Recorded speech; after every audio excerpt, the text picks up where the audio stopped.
ओम शांति। साकार मुरली से स्टोरी। भाग्यवान आत्मा। एक गांव में रघुदेव नाम का ब्राह्मण रहता था। उसके राम और श्याम नाम के 2 पुत्र थे।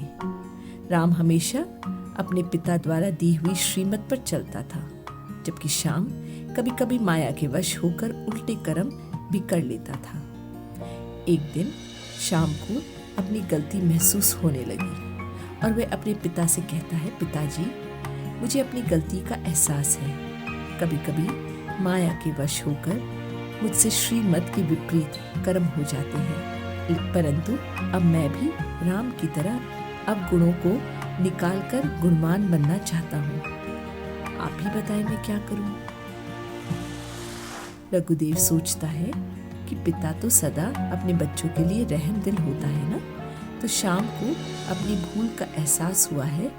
यही बहुत बड़ी बात है। बच्चों को कोई तकलीफ होती है तो वो अपने पिता के पास ही तो आएंगे ना, और कहाँ जाएंगे।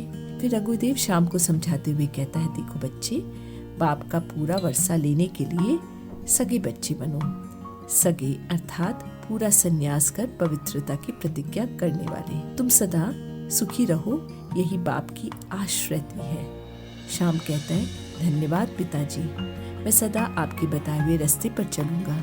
सदा बच्चा बनकर आपसे पूरा वर्षा लूंगा और पूरा पवित्र बनूंगा।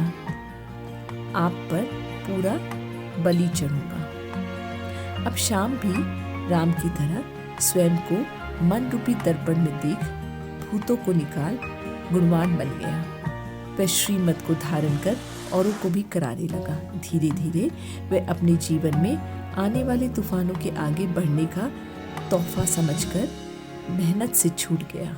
अब श्याम परमात्मा के आधार पर अपने व्यवहार को सहज बनाने वाला भाग्यवान आत्मा बन गया और जीवन में मधुरता का गुण धारण कर महान बन गया।